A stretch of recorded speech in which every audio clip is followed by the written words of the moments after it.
이 아버지와 아들의 관계, 이 부자지간, 참 재밌는 관계입니다. 이 유교 문화권에서는요, 철저하게 이 관계가 사실은 수직적인 관계였었죠. 그래서 친하지만 가깝지만 어렵고 멀게만 느껴지는 게 부모와 자식 간의 거리였습니다. 그런데 이 유대교 이 문화에서는요, 이 수직적인 관계로 보지 않고 항상 평등하고 동등한 관계로 봅니다. 그러니까 우리의 문화와는 완전 다른 거예요. 그래서 이 문화 때문에 참 안타까운 것이 무엇이냐면, 우리가 하나님을 아버지라 이렇게 부를 때도 언제나 그 느껴지는 거리감이 있는 거예요. 왠지 무섭고, 왠지 조금만 잘못하면 호통을 칠 것 같고, 왠지 그 하나님 아버지이지만 그 앞에서 쫓겨날 것만 같은, 이게 이 동양의 문화입니다. 그러나 주님은 그 하나님과 나는 하나다라고 말씀하실 정도예요. 아버지와 나는 하나다. 그러니까 그 친밀함과 그 동등함을 오늘 저와 여러분들은 알아야 하고 배워야 하는 거예요. 하나님이 우리를 거리를 두고 보지 않으세요. 하나님은 언제나 그 무엇보다도 사랑스러운 자로 저와 여러분을 대하시고 살피시고 보신다라는 거예요. 그러니까 이 부모 자녀 사이가 얼마나 가깝느냐, 우리가 조금 전에 옆에서 봤습니다. 우리 애영사님이 찬양할 때 만약 제 아들이 와서 뛰어서 방해한다면 속상하겠죠. 목사님은 왜 자기 아들 관리 똑바로 안 하고? 그런데 내 아들이니까 이해가 되는 거예요. 받아주게 되는 거예요. 그러니까 그만큼 이 부모와 자녀 사이의 관계는요, 친밀함이 있어야 돼요. 근데 하나님이 오늘 우리를 아들이라 불러주셨다라는 것은요, 단순히 하나님과 우리 사이의 친밀함만 이야기하는 것이 아니라 정말 우리가 잃어버리고 우리가 빼앗겼던 엄청난 것들을 우리에게 돌려주신다라는 거예요. 우리 에베소서 2장 4절에서부터 6절 말씀을 잠시 한번 보겠습니다. 에베소서 2장 4절에서 6절 뭐라고 하냐면, 우린 사실 본질상 진노의 자녀였었는데 이 진노의 자녀였던 우리를 긍휼이 풍성하신 하나님이 우리를 사랑하신 그 큰 사랑을 인하여 허물로 죽은 우리를 그리스도와 함께 살리셨고, 그리스도와 함께 살리셨습니다. 근데 그리스도와 함께 살리시는 것을 끝내지 아니하시고 우리 6절 같이 함께 읽겠습니다. 시작. 또 함께 일으키사 그리스도 예수 안에서 함께 하늘에 앉히시니.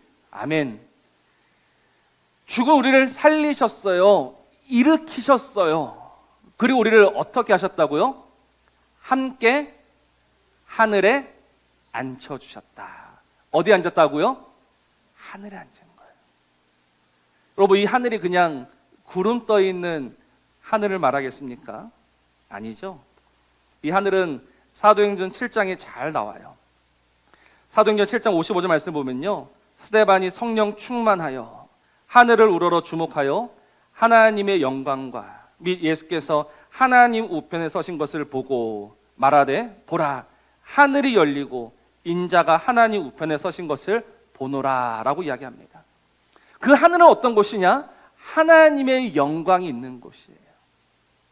그런데 오늘 우리를 그리스도와 함께 살리시고 일으키시고 그 하나님의 영광, 그 하나님의 보좌 있는 곳에 우리를 앉혀주셨다라는 사실입니다.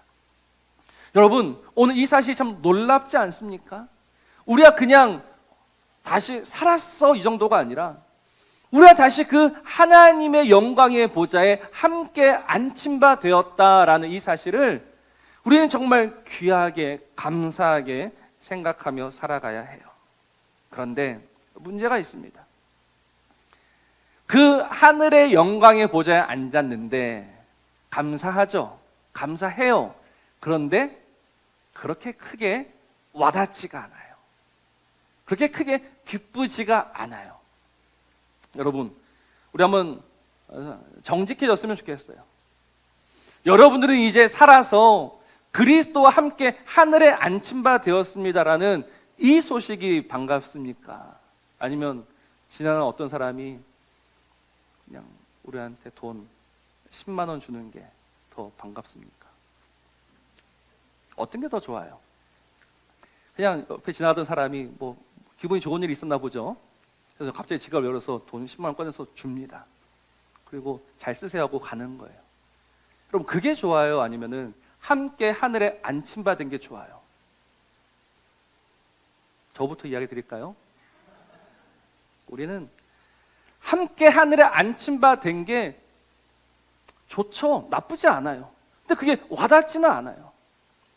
여전히 그 하나님께서 허락하신 그 영광스러운 자리가 고맙고 감사한 줄은 알겠지만 우리는 여전히 이 땅이 더 좋아요.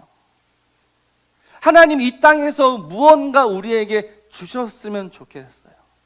하나님 하늘에 앉은 것 좋지만 그러나 이 땅에서도 뭔가 좀 있으면 좋지 않을까요? 라고 우리는 넌지시 하나님께 우리의 요구를 들이미며 살아간다라는 거예요.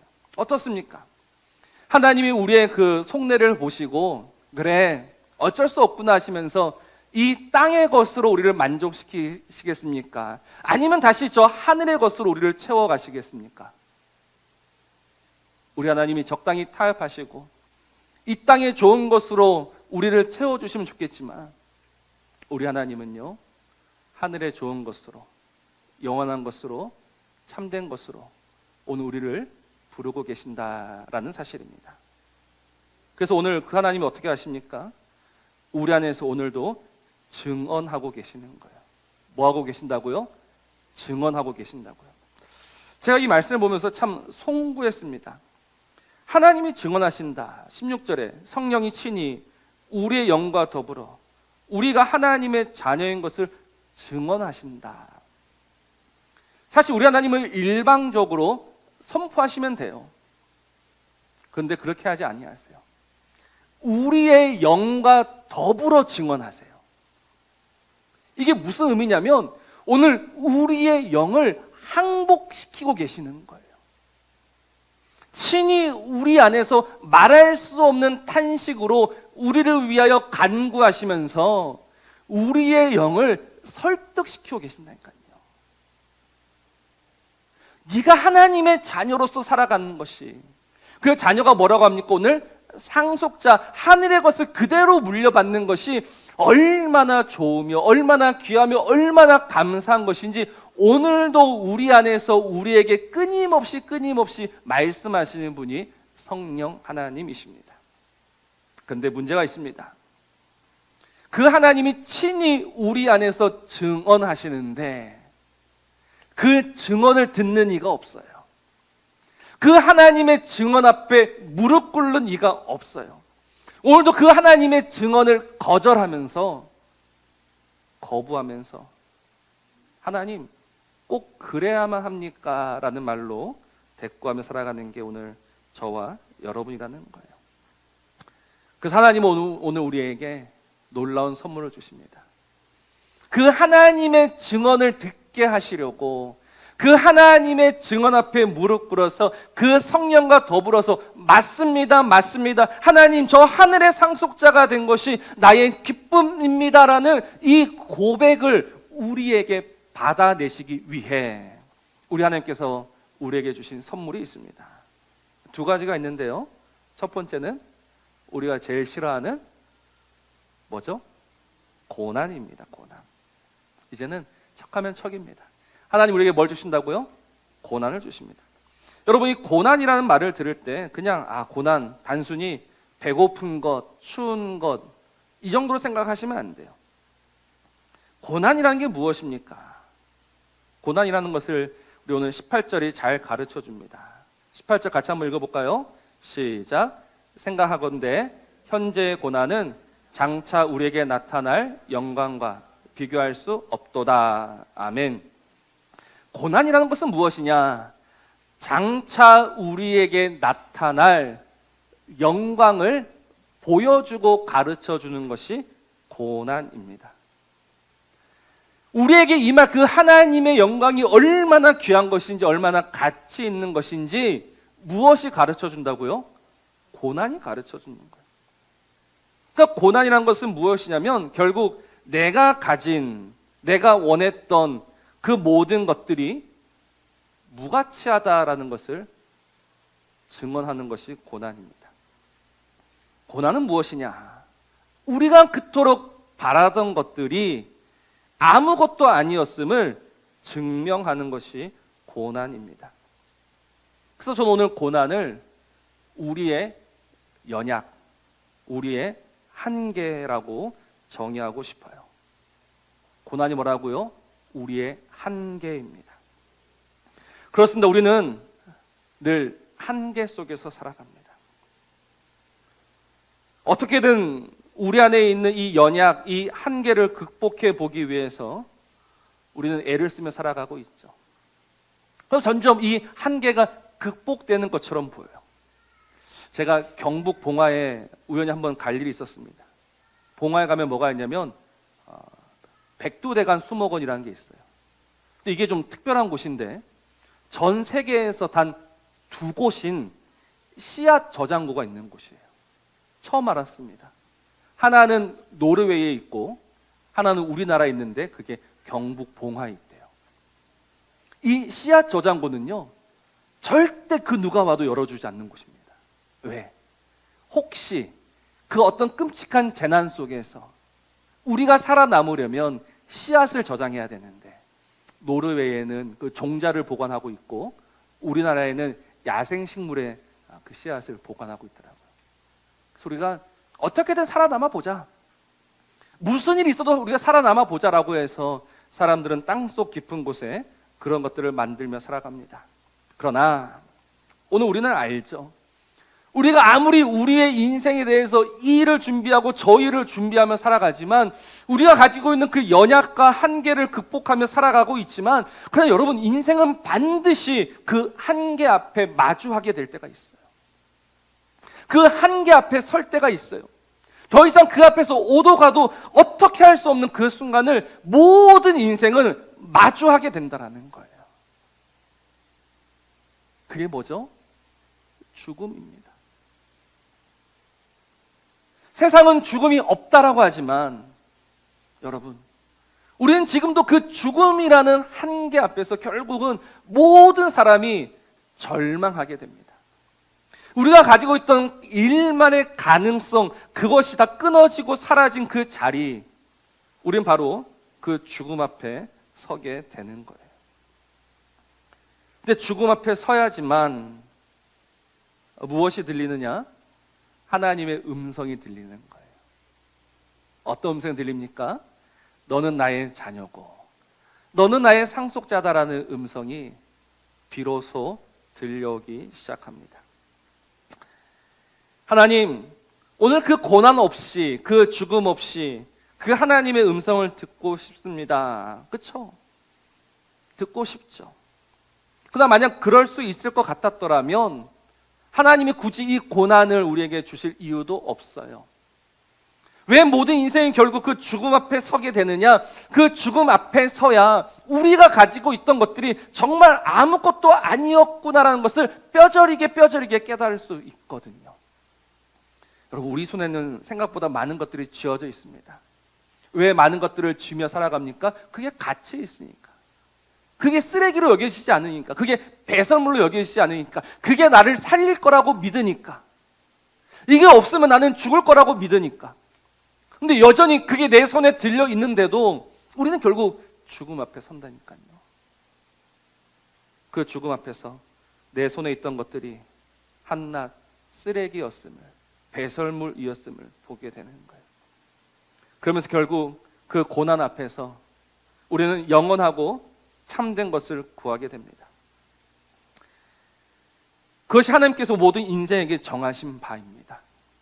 그래서 오늘 우리를 자녀다, 상속자다라고 하시면서 우리를 계속해서 어디로 데려가시는가? 그 죽음, 그 십자가 앞에 우리를 세워 내시는 거예요. 그 십자가 앞에 서야 우리는 비로소 하나님의 생명이 무엇인지, 하나님이 우리에게 주신 그 영광의 가치가 무엇인지를 비로소 알게 되고 듣게 되고 그 앞에 무릎 꿇게 되는 겁니다. 그래서 오늘 우리를 그 죽음 앞에 이르게 하시기 위해서 성령님이 우리 안에 기도하고 계시는 거예요. 참 놀랍지 않습니까? 성령님이 우리 안에서 무엇을 위하여 기도하고 계실까? 저와 여러분은 그 십자가, 그 죽음 앞에 세우기 위하여 기도하고 계신 분이 성령님이세요.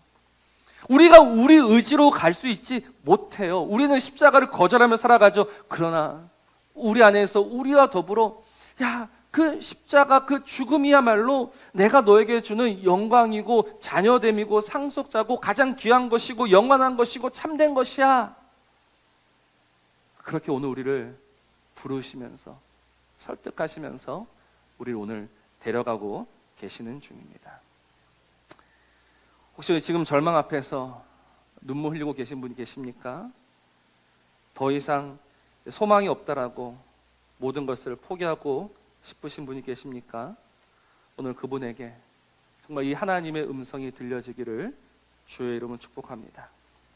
내가 너의 아버지고 너는 여전히 나의 기쁨이고 너는 여전히 나의 전부야.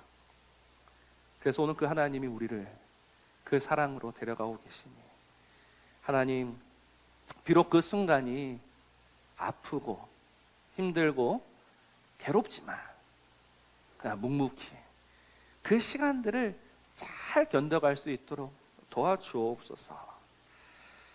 우리는 오늘 간구할 수밖에 없는 거예요. 여러분, 이 죽음이라는 것이 얼마나 잔인합니까? 죽음은 참으로 잔인한 게 맞아요. 죽음은 참으로 아픈 게 맞아요.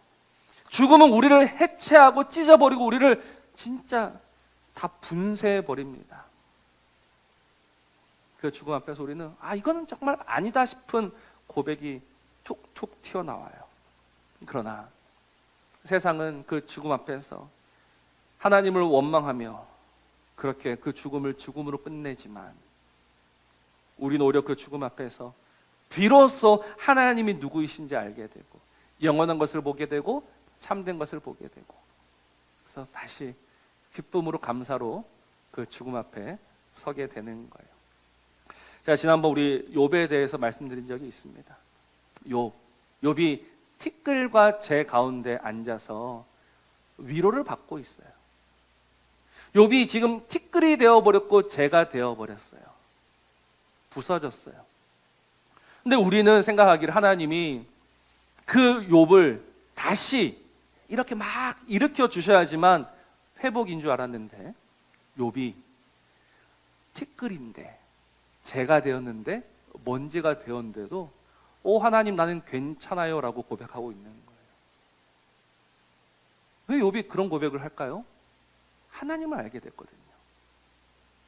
하나님을 알게 됐으니 그 하나님의 선하심 속에 내가 있는데, 내가 이렇게 먼지가 되고 티끌이 되고 재가 된 것은 하나님이 실수하신 게 아니야. 하나님의 그 선하시고 분명하시고 온전하신 뜻이 있어. 그래서 내가 지금 이 먼지로 있는 거야. 그러니 나는 먼지가 되어도 감사해요 라고 오히려 그 하나님을 찬송하며 나아가더라고요. 그겁니다. 그거.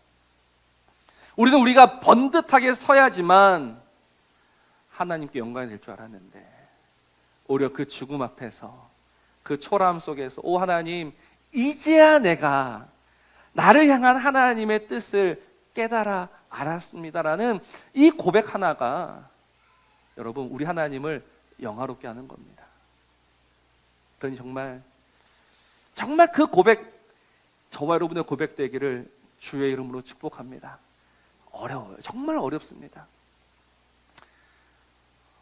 제가 오늘 시간이 좀 가도 아내하고 어떤 영화를 봤는데, 영화 참 그렇더라고요. 어떤 엄마가 참 기구한 삶을 살아요. 일찍 남편이 죽습니다. 그리고 또 아들도 교통사고로 죽어요. 아들이 하나 남아 있어요. 그 아들 하나만 이제 바라보고 살아가고 있는데, 그 아들도 이제 위암 말기 판정을 받은 거예요. 그래서 이제 그 아들이 수술 받으러 들어가는데 그 엄마 옆에서 이제 그 어떤 사람이 위로한답시고 이렇게 이야기하더라고요. 네 아들 데리고 가면 내가 예수고 부처고 나발이고 관에 다 없애볼 거다 이러더라고요. 예수고 부처고 나발이고 관에 다 없애버릴 거다. 그 죽음 앞에서 양심이 있으면 어떻게 남편을 데려가고 큰아들을 데려가고 어떻게 그 작은 아들까지 데려갈 수 있느냐? 그런 하나님은 없다. 이게 오늘 세상이 하고 싶은 이야기죠. 그래서 저도 한번 생각해봤어요. 내가 만약 그 자리에 있다면 나는 뭐라고 이야기할까? 예수고 부처고 나발이고 아무것도 없다. 그 말이 계속 귓가에 맴도는 거예요. 여러분들 정말 그 자리에서도 하나님이 선하십니다 라고 고백할 수 있습니까? 하나님이 하나님의 모든 것으로 나에게 주시기 위해서, 그 영원하고 참된 것을 주시기 위해서 나의 모든 것을 다 가져가시니 하나님은 선하십니다라고 우리가 고백할 수 있습니까? 어렵지 않습니까?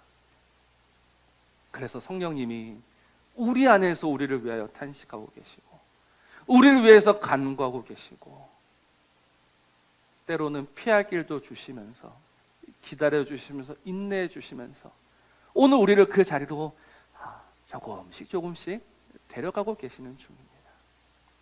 그러니 오늘 이 말씀이 아픈 말씀이고 힘든 말씀이지만 결국 저와 여러분이 이 말씀 앞에 온전히 무릎 꿇게 되기를 우리 주의 이름으로 축복합니다. 갑자기 아멘 소리가 엄청 작아졌습니다. 그 하나님께서 또 주신 게 하나 더 있어요. 고난을 주시고 또 하나를 주신 선물이 뭐냐면 우리 오늘 19절도 같이 한번 읽어봅시다. 19절 같이 한번 읽습니다. 시작. 피조물이 고대하는 바는 하나님의 아들들이 나타나는 것이다. 갑자기 생뚱맞게 피조물이 고대하는 바는 하나님의 아들들이 나타나는 것이다 라고 이야기합니다. 왜 그러냐면 20절 말씀에 피조물이 허무한 데 굴복하는 것은 자기 뜻이 아니요 오직 굴복하게 하시는 이로 말미암음이라. 우리는 이 말씀을 이해하려면 창세기를 이해해야 합니다. 아담과 하와가 범죄했어요. 그래서 여러분 누가 저주를 받습니까? 땅이 저주를 받습니다. 땅이 저주를 받아서 엉겅퀴와 가시덤불을 내기 시작해요. 여러분, 땅은 생명의 소산을 내놓았습니다. 그러나 오늘 그 하나님의 자녀들이 범죄함으로 말미암아서 그들이 저주를 받아서 엉겅퀴와 가시덤불을 내놓기 시작한 거예요. 그래서 오늘 피조물이 허무한데 굴복한다라는 것은 피조물이 방향을 잃어버렸다라는 뜻입니다. 피조물들이 목적을 잃어버렸다라는 거예요. 피조물들이 오늘 결국 망하는 길로 쓰러져 가고 있다는 거예요. 근데 우리가 왜 이 피조물들이 점점 황폐해지고 거칠어지고 말라가고 있는가? 우리가 자연 보호를 제대로 못해서 그렇다. 우리가 이 자연을 아끼고 보호해서 자연을 살리자. 아니에요. 우리가 어떻게 자연을 살릴 수 있고 이 피조물들을 회복할 수 있습니까? 우리는 안 돼요. 이 만물을 새롭게 하시는 분은 누구십니까? 하나님이십니다. 요한계시록 21장 말씀 보면 여러분 마지막 때는요 만물이 새롭게 회복되는 때예요. 그래서 새 하늘과 새 땅, 새 창조가 이루어지는 거예요. 그래서 마지막 때는요 우리만 회복되는 것이 아니라 만물이 회복되는 때입니다. 근데 이 만물이 회복되려면 반드시 선행되어야 할 것이 있는데 오늘 저와 여러분의 회복이 먼저 있어야 된다는 거예요. 그래서 오늘 피조물들이 무엇을 고대하고 있느냐? 하나님의 아들들이 나타나는 것. 다시 그 하나님의 자녀들, 그 하나님의 상속자가 세워지기를 오늘도 온 천하 만물이 기대하고 바라고 있는 거예요. 그래서 그 기대하고 바라는 모습이 거친 모습으로, 황폐한 모습으로, 마르는 모습으로 나타나는 거예요. 우리는 오늘 이 망해가는 피조 세계를 보면서 우리가 고쳐야지가 아니고, 우리가 지금 회복되어야지만 이 만물이 새롭게 될 수 있다는 것을 여러분 배우셔야 합니다. 이것만큼 귀한 것이 없는 거예요. 하나님이 우리 인생을 다시금 하나님의 자녀와 하나님의 상속자, 하나님의 영광에 참여하는 자로 만드시기 위해서 오늘 이 땅을 저주하셨다. 놀랍지 않습니까? 우리가 뭐가 그렇게 예쁘다고, 우리가 뭐 그렇게 사랑스럽다고, 우리가 뭐 그렇게 대단하다고. 근데 하나님은 오늘 우리를 살리시기 위해서 우리를 다시 그 영원하고 참된 것에 부르시고 그 자리에 우리를 앉히시고자, 여러분, 이 세상이 지금도 탄식하며 하나님의 아들들이 나타나기를 기다리게 하셨다는 사실입니다. 그러니 우리는 오늘 정말 그 하나님의 상속자가 되었다는 것이, 그 그리스도 예수 안에서 함께 하늘에 앉혀진 바 되었다는 것이, 이보다 귀한 것은 없고 이보다 감사한 일은 없고 이보다 즐거운 일은 없다라는 것을 배워야 돼요. 이게 구원받은 겁니다. 구원이라는 것은요, 단순히 저 좋은 낙원에 일어서 저 푸른 풀밭에 누워있는 것이 구원이 아니라, 그래서 그 하나님과의 관계가 깊어지고 부유해지고 친해져 가는 것. 하나님이 나에게 허락하신 것이 귀한 것이었구나, 좋은 것이었구나, 이보다 더 좋은 것은 없었구나, 이거를 고백하게 되는 것. 그래서 찬송가 315장 후렴을 보면요, 이전보다 더욱 사랑합니다. 이 고백이 우리의 고백이 되게 하시는 것. 그래서 하나님의 사랑 앞에서 사랑 아닌 것을 구하며 살아가던 인생들이 하나님의 사랑 앞에 머물러 나를 살리는 것은 이 사랑밖에 없습니다라고 고백하면서 그렇게 하나님의 자녀로, 하나님의 상속자로 살아가기를 누구보다 원하시는 분이 우리 하나님.